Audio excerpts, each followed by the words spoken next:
you so much for joining us. I, of course, am Paul Wilson, and you are listening to Diesel Performance Podcast. Hey, guys, Chris was really bogged down today helping everybody out over at Duramax Tuner Calibrated Power. If you need to get a hold of him, shoot him an email. That's CEHMKE@DuramaxTuner.com. Or, of course, you can call him 815-568-7920. His extension is 2121. For today, we have some really cool stuff going on. A little bit later, we'll get into our interview with the guy who runs the Trucks of Ontario Instagram page and Facebook group. So Byron Sedore, I'm really excited for that. I had a great conversation with him. I think you guys are going to really enjoy some of the stuff that he says. And just all around, super nice guy. For right now, top of the show, hey, we got to pay them bills and talk about our sponsors. The cool thing here is we're not talking about just any sponsors who want to cut us a check. We actually quite often get companies reaching out, offering to give us money in exchange for saying good things about them. And to be honest, we've always turned it down. The podcast really started as a way for us to have some fun and kind of just be a part of the diesel industry community. The only reason we have sponsors is because, hey, there's some cost that becomes incurred to do a show and production like this. So the sponsors we have, Duramax Tuner Calibrated Power, WC Fab, and Exergy Performance, we went to them because this is who we already work with. These are the guys we trust. These are the parts we know. These are the people that we want to work with. And I think that's a big part that sometimes gets lost in sponsorship is just because somebody has a good product or even just has some brand recognition, it doesn't always mean that it's a great guy. It doesn't always mean that it's a great group of people you have to deal with. Nothing could be further from the truth when it comes to Jason Worley, Randy Harkema, Nick Pregnitz. These are people we consider friends. Really excited. WC Fab is celebrating their 10th anniversary. They're doing it with a sled pull.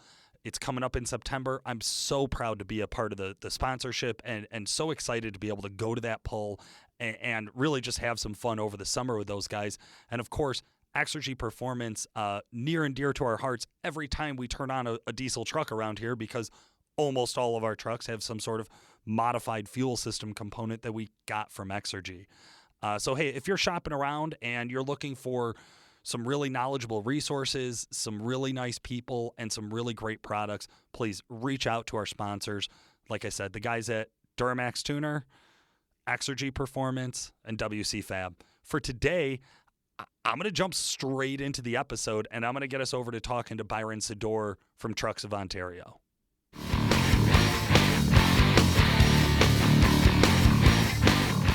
All right, guys, and now it's time for my favorite part of the show. That's where we have a guest on to talk a little bit more either about their trucks or their builds, or in this case, really just about an entire diesel scene going on in Canada. Thank you so much for joining us, Byron. How the hell are you? I'm great. Thank you for having me. Happy to be here. Absolutely. Now, Byron Sedore, you run the Trucks of Ontario Instagram and Facebook pages. You had reached out to us about being a fan of the show, which, hey, thank you so much for listening. And what I thought was really cool is when I jumped on and looked at your page, I thought it was just really cool what you've been doing with this. Can you tell our listeners a little bit about the Trucks of Ontario page and kind of how it started? Well, like you just said, it's basically it's more of a truck scene, more so than just a diesel scene. But yeah, it's truck enthusiasts. It started out as just a small Instagram page way back in 2013. And just one day I just decided to host a truck meet on like a Wednesday night in a Lowe's parking lot. And more trucks showed up than followers we had at the time. And I was I was amazed. I was like, we're on to something here. And obviously with the success of that first truck meet, word of mouth, and it got bigger and bigger. And so here today, now the page has grown to 30,000. The Facebook groups, 14,000 members. It's constantly active, buy and sell, looking for advice, everything that you'd want in a truck group, in a community. It's there. I really like that where somebody kind of stumbles upon something, right? Where we have a service or some media that actually follows demand. when you started the page, you didn't know that there was so many truck guys hanging out on Instagram that was brand new back then, kind of, looking to talk about their trucks with each other. But then all of a sudden you just find this swell and this burst of enthusiasts, of people who want to get together and they want to share stuff. You've had a few trucks, obviously, featured on the page, a few of your personals. What'd you get started with, man? So my first truck, what got me hooked in trucks, it was a 2000 Dodge Dakota. Back when I had the thing, there was about 4 different box tuners you can get for those 4.7 V8s. And I literally bought them all, and I stacked them all, set them all to, tune 5, so they were all contradicting with each other. That truck worked really well. I drove it around a 93 octane. I entered that thing in sled pulls. It actually did pretty well. Okay. I had to weight the thing down, obviously. But I had fun, I had the time of my life with an old Dakota. And then I wrecked the thing. Oh, no. So years later, finally got, the finances in order and got myself a 2008 3500 6.7. Jumping in this truck, driving a diesel truck is literally an art form compared to driving a gas truck. Gas trucks, you can just get in and just romp them and go. You do that in a diesel truck, you break them. So I bought the truck. I took it to a friend who had an EFI Live tuner, and him and I, he put a tune on the truck, and it worked really, really well. It was like your last podcast where you guys were talking about old tunes back in the day where you just go in and you just shut everything off, you just add all the fuel and the time, and then just make them go. Max it out. And that's what I had in that. Just max the truck out. That's what I had in that thing. And then one of my good buddies, he had a 5.9 third gen. And I showed up to his house all cocky one day, and I said, my truck will outpull your truck, yada, yada. And he says, put up or shut up.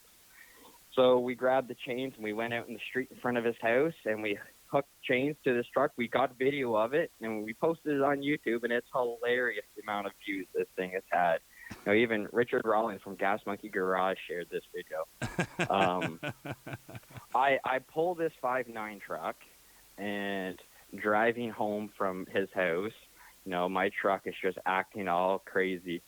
So right then and there, I blew the transmission and the actuator on those turbos. Those are bad. And so I bought this truck, and I just broke 2 expensive things at once. So then time goes by. I finally was able to put a turbo. I put just a stock turbo on it. And my dad works at Chrysler rebuilding transmission, so we just put a stock, clutch kit and just kept driving the truck. Okay. And so it was good for then. It's all I could afford at the time was just put another stock train in it and go. Yeah, so then, and the truck worked amazing. So I entered that truck in a few sled pulls. I had the time of my life with it. And like I was telling you, when I got it, it was deleted. So then I had to put emissions on the truck just in order to put it on the road, get it plated. And then I was having all kinds of emission issues with it. So I ripped the emissions right back off. And one day the wife took the truck out, and she got pulled over by the Ministry of Environment. Oh, no. And they looked under the truck. They saw it was straight pipe, and they pulled the plates on me. Now this is something that generally we've heard horror stories about this happening in Ontario province. Being in the States, I don't think we're really quite adjusted to this concept. What do you mean when you say they pull the plates? What happens? Literally, these guys have as much authority, if not more, than police officers. And this guy wrote me $1,000 in tickets for tampering with emissions. Right? The EGR was gone and DPF was gone and all that. And so they literally unbolted the plates from the truck, and they told me to call a tow truck and just take it home.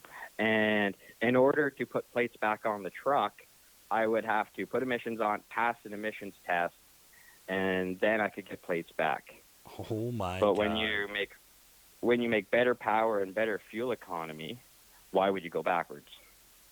Sure. Right. So I cut my losses. I sold the truck, and I started building this 12-valve that I have. Okay. So you went backwards. You literally are like, hey, I got common rail. I got all of these great features of having an early 6.7. You found a clean 12 valve up in Canada? No, I did not find a clean 12 valve. I found a 12 valve that was the motor. The mileage was great. The body was shot, completely rotten. It had no transmission in it, no fuel lines, no tranny lines. The thing was it was a mess. But the motor ran like a top, and I saw potential. And the other part is I'm a licensed auto body tech, so I saw that I could clean this truck up. I planned on just doing rust repair to the truck until I really dove into the truck and saw everything was so bad, there's no sense in fixing this. So I got a Southern box, I got Southern fenders, I got a clean cab, and I was able to redo the bodywork, did all the mechanical, the fuel lines, brake lines, tran lines, all that. Drove the truck for a while. And it was great. It was slow. That was the letdown. You know that old phrase of never meet your heroes because they only let you down? Yeah. That was me with the 12 valve. I was so stoked on having a 12 valve. I drove it, and I was like, this is gutless. What a letdown. Yeah, you're the 12 valve in that and the 12 valve in, say, like Sean Baca's truck, just a little bit different. Just a bit.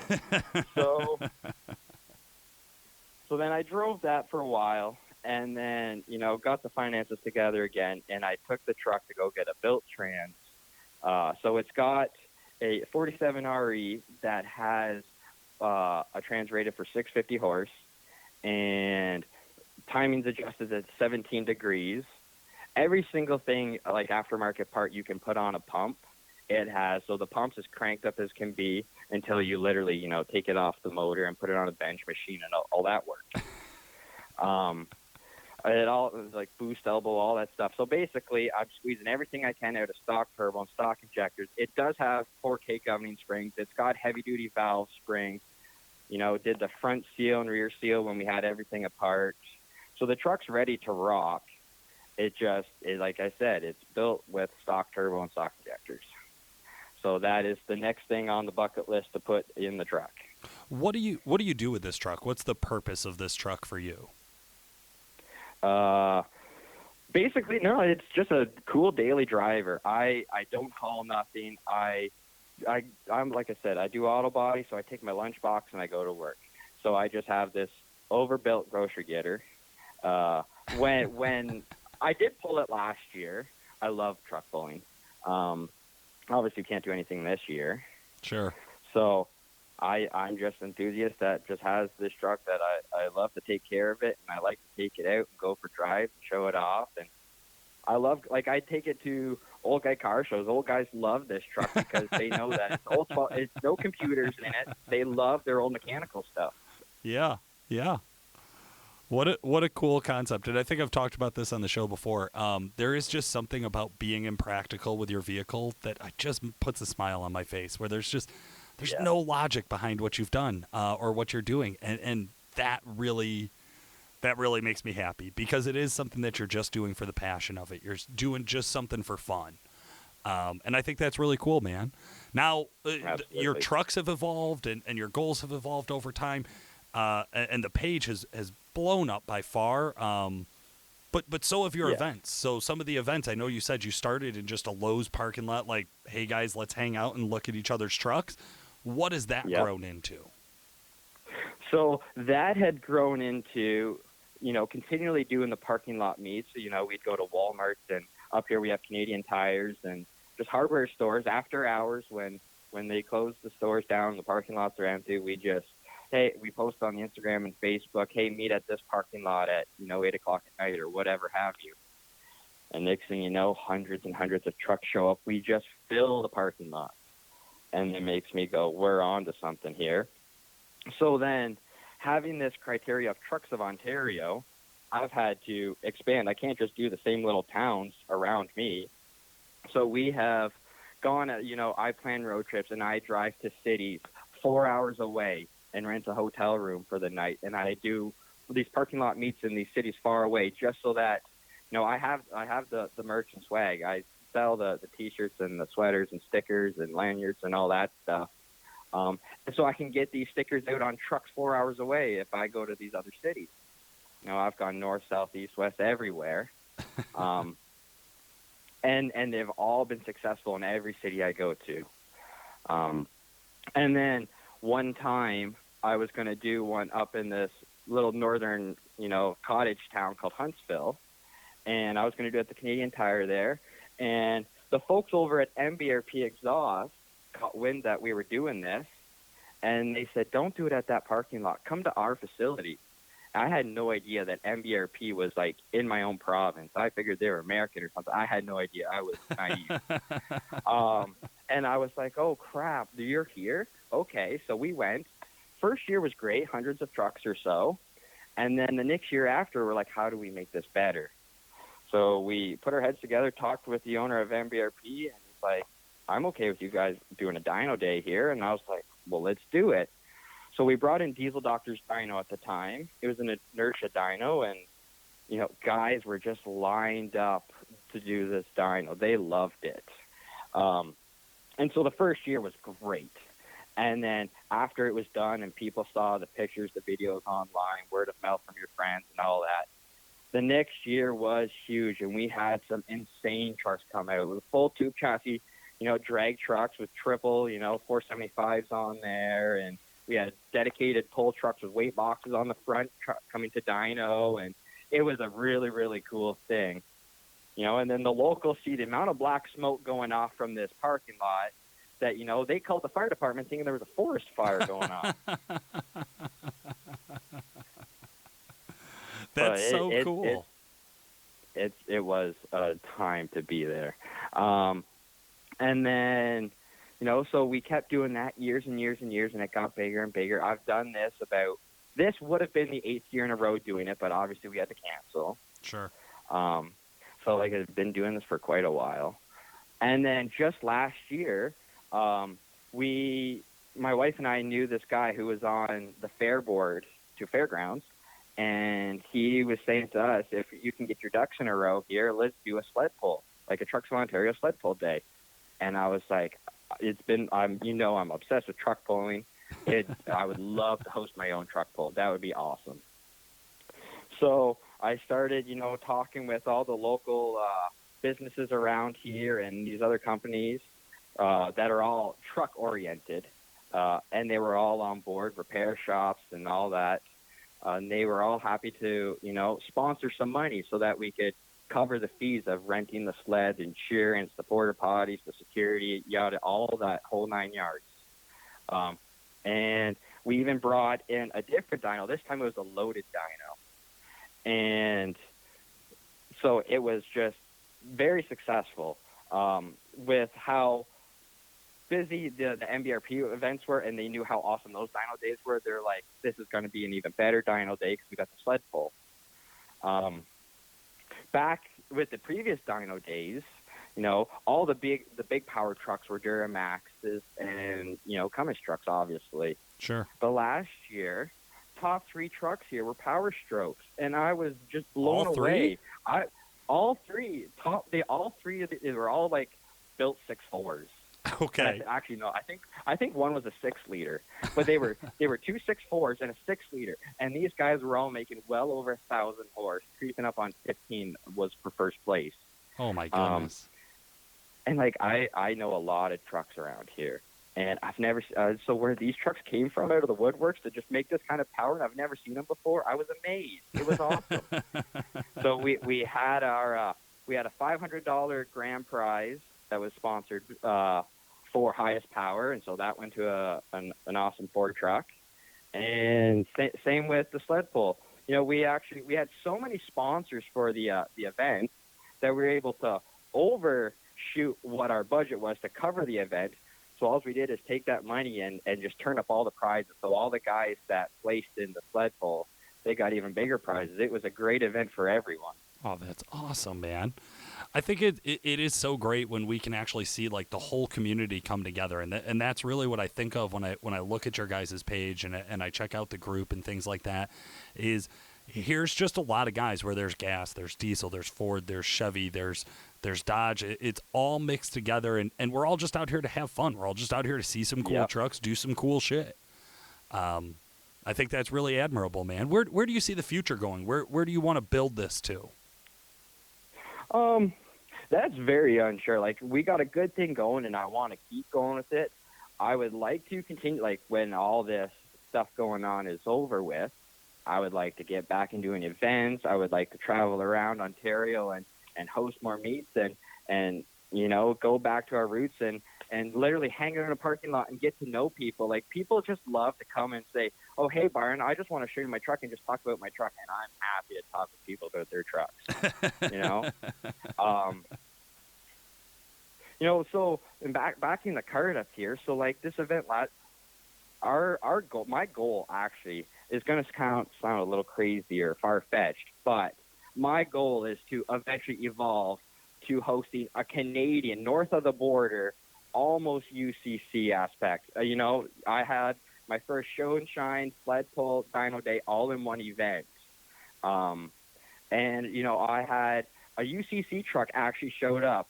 One of our Canadian UCC trucks that competes down there, he brought it out to the event. He threw it on the dyno, made some good power. He even sled pulled his daily truck that he uses to pull, to float the UCC truck. And that's my long shot goal, is to, like, just continue building this and host these big events. I love that, man. I think that's really cool. Listeners, hey, if you're in Canada, we know there's quite a few of you out there. Make sure you get on and follow the page, which is Trucks of Ontario. Hey, if you're in U.S., follow the page too, man. We all want to see some cool shit. I don't care what country you're in. If you got a cool truck, I want to see some pictures of it. And if you are able right now in the Ontario area, shoot Byron a message, man. Let him know he's got a cool page. Let him know that you really like what he's doing, and make sure you show that support by jumping on his website and getting some merch for yourself. Byron, if somebody wants to follow up with you, what's the best way to get a hold of you? Well, like you said there, they can go and send a message, the direct message there on the Instagram, trucks underscore of Ontario. Sorry, tongue-tied there. Or if they want to reach me personally, I have my own Instagram that I commonly active on, is just Mr. TOO himself, but I have a period in between each letter, which stands for Mr. Trucks of Ontario himself. Perfect. Yeah. Any last advice you want to share with somebody who's just new to the truck scene in general? Don't take crap from the haters. I was a young kid once with just a V8 gas truck, and I took a brunt from the diesel guys, and I didn't let it get to me. I loved my gas truck, and then one day I was able to find myself in a diesel truck. So don't let any negativity deter you, because unfortunately there is some negativity in the truck scene. Man, you're so Canadian. I mean, your big argument ended with somebody saying, put up or shut up, instead of all of the terrible things I would have said at the end of an argument that led to pulling chains. and the advice is don't worry about the haters. I just don't think we could end it any better than that. Byron, honestly, thank you so much for joining us today. I really appreciate you taking the time to talk with our listeners. Thank you very much, Paul. Thanks for having me. Not a problem. Hey, guys, for today, this has been Paul Wilson. Thanks so much for listening. We'll talk to you again next week.